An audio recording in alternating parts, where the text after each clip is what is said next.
Bienvenidos a Cuentos en B. Atención, antes de iniciar quiero compartirte que esta historia tiene como objetivo dar a conocer a los niños y niñas de todas partes. Así que en algunos momentos tendremos que hablar sobre temas complicados, por lo que pido a los papás, tutores o cuidadores revisen este video y junto con los pequeños reflexionemos sobre el cuento. Pues no debemos olvidar que lo más importante del mes del niño y de la niña es conocerlos, reconocerlos, pero sobre todo, luchar por sus derechos. Ahora sí, comenzamos. Hola, mi nombre es Vicky E. y el día de hoy te quiero compartir los recuerdos de Sara y los niños de la calle. Esta historia es parte de la primera edición en colección de cuentos de la SEP del año 2000, con ilustraciones de Delfino. Y es que hace ya muchos años que Sara conoció a aquellos niños que le cambiaron su forma de ver la vida. Antes estaba acostumbrada a verlos en cualquier esquina. Ya saben, vendiendo chicles, limpiando parabrisas, tragando fuego, haciendo piruetas o simplemente pidiendo limosna. Ella creía fielmente lo que los demás decían de ellos. Niños potencialmente peligrosos, niños problemáticos, niños expulsados de sus casas y escuelas por presentar problemas de conducta, delincuentes juveniles, niños viciosos, callejeros, entre otras cosas. Estaba tan acostumbrada a mirarlos que creía que existían desde siempre, formando parte del trajín cotidiano de la ciudad. Sara se preguntaba si la vida de esos niños y la suya tenían algo en común. Ya saben, ellos robando y consumiendo sustancias ilícitas. Ella estudiando, por el contrario, y viviendo sanamente. De inmediato recapacitaba y se contestaba: «Oh, por supuesto que no hay nada en común, excepto que son niños como yo». Ser niña para Sara era tener ropa limpia y comida asegurada, derecho a ir a la escuela, a ser atendida cuando se enfermaba y hasta tener regalo de Navidad. También regalos en Reyes y por supuesto un pastel de cumpleaños. Sara tenía muchos sueños, mucho cariño y era realmente una niña afortunada. Pero la vida de Sara continuaba con los contrastes descubiertos en las calles y los pequeños y grandes detalles vividos en su hogar. Pero Sara dejó de ser una niña y a los 17 años se percató de que habían más niños poblando las calles cada esquina. Es más, ahora los descubría en donde antes no los había visto. En las estaciones de metro, en los mercados, buscando entre los desperdicios algo para comer, fumando en los parques, entrando y saliendo debajo de las alcantarillas. Por las noches de regreso hacia su casa, podía mirar a través de las ventanillas del autobús pequeños bultitos acobijados con periódico por doquier, debajo de los puentes, en los recovecos de las escaleras de algunos edificios, en fin, en cualquier parte donde el frío no pudiera ser menos inclemente. ¿Cuántos eran? ¿Por qué seguían ahí, en el mismo sitio donde ella los descubrió hace años? Por supuesto que no eran los mismos niños de antaño. ¿En dónde estaban los otros, los niños de hace 5 años, que ahora han de ser jóvenes como ella? Realmente para Sara, la presencia de esos niños nunca fue desapercibida. Era más bien molesta. Le enfadaba cuando le insistían con terquedad la compra de chicles o palanquetas o de cualquier cosa. Todavía más le enojaba al no comprarles nada. Simplemente ellos le decían: «Ay, entonces regáleme un peso». Eran momentos de desconcierto. Sara ya estudiaba el bachillerato en el área de las ciencias sociales. Y un buen día, un maestro tuvo una gran idea: la visita al Consejo Tutelar para Menores. Y la visita se preparó, no sin antes recibir los consejos y las instrucciones del maestro. No lleven cosas valiosas, nada de cadenitas y relojes, pues se las pueden robar. No les den dinero, después ellos lo gastarán en cigarros. No, mejor lleven dulces, platiquen con ellos sin intimidar. Más bien, esas instrucciones o buenos consejos se asemejaban a los que solían dar para la visita de un zoológico o de un museo. Con tales advertencias, Sara, al igual que los otros compañeros, sintieron que verían a niños detrás de rejas o colocados en vitrinas, sin la posibilidad de interactuar con ellos. Pero llegó ahora sí el buen día. Y a diferencia de los consejos e instrucciones recibidos por el maestro, Sara recibió de sus padres las siguientes orientaciones. No vas a curiosear. Vas a tratar con niños que no han tenido la misma suerte que tú. Oh, ni las mismas oportunidades. Tienes que ir con el espíritu abierto. Y sin prejuicios. No vas a regalar nada. Simplemente regalarás compañía y recibirás la oportunidad de sensibilizarte con problemas que no deben ser ajenos a nadie. Y así subieron al autobús. Sin saber por qué, Sara empezó a experimentar la ansiedad de encontrar en aquel lugar a alguno de los niños que conoció hacía ya 5 años. Sabía que eso de encontrar a alguien conocido era imposible, pero ¿cómo reconocerlos si nunca se percató de sus caras? ¿Cómo reconocer a algunos si eran tantos? Y Sara supo que lo que sentía era pena. Se lamentó de su poco interés por descubrir los rostros de aquellos niños de la calle.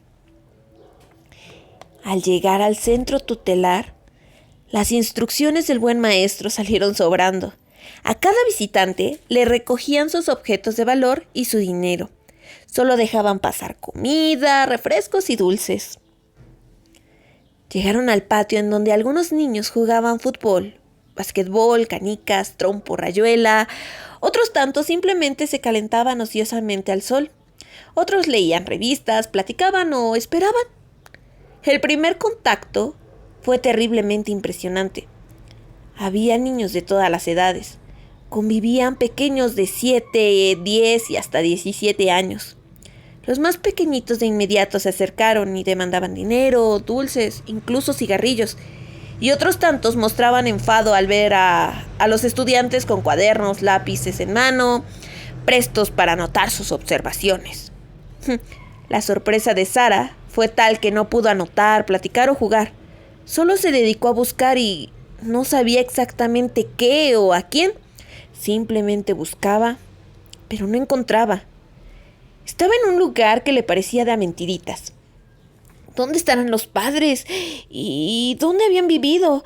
¿Alguna vez habían tenido casa? ¿Por qué algunas caras hay tantas cicatrices? ¿Por qué muestran rechazo? ¿Por qué hay tantos? Después de un breve tiempo de permanecer en el patio, pasaron a la sala de usos múltiples, en donde la trabajadora social explicaba algunos de los motivos por lo que esos niños se encontraban en tutela del Estado. Escucharon también la serie de actividades y talleres de arte, oficios, terapias, pláticas, entre otras cosas, con las cuales se les trata de readaptar a la sociedad. Sin embargo, Sara no escuchaba, no apuntaba y no entendía. Terminó la visita. Las y los estudiantes regresaron a sus casas. Al día siguiente elaboraron un reporte de la visita y pasaron a otro tema. No sin antes reflexionar que México necesita de profesionistas, ya saben, médicos, psicólogos, trabajadores sociales, licenciados, sociólogos, que puedan aportar sus servicios para solucionar el grave problema de las y los pequeños niños de la calle. ¿Las y los niños de la calle? Así es, Sara. Se sorprendió ella al saber que también hay niños y niñas viviendo en esas condiciones, que ella descubrió hace algunos años. Su pena aumentó, pues no solo había visto sus rostros, sino nunca se percató de que en alguna esquina hubiera también una niña. Sara escuchó decir al maestro que existen voluntarios que asisten a presentar sus servicios y a los consejos de tutela se les deja abierta la invitación para que quien quiera, decida o quiera hacer algo y no tenga nada que hacer, pues mejor vaya y haga algo bueno en su tiempo libre. Le llevó semanas decidir si regresaba a aquel lugar que tenía tan impresionada. Y finalmente acudió un sábado, día de visita, a visitar a todos y a ninguno. Estuvo más tranquila, por precaución solo se acercó a los más chiquitos. Jugaron rayuela, básquetbol, aprendió a hacer pulseras tejidas y prometió regresar trayendo dulces y muchos estambres. Sus visitas los sábados se hicieron frecuentes. Había decidido reconocer los rostros de aquellos niños que conocía desde siempre. Jugando lotería, damas chinas, conoció a Pichojos, a Maruja, a Carlitos, a Manina y a otros tantos cuyos nombres no importaban, pues sus apodos describían sus defectos y sus debilidades del pasado. Por ejemplo, Pichojos tenía 12 años y estrabismo en ambos ojos. A fuerza de golpes por defender su dignidad, había conseguido que le llamaran por un apodo menos feo.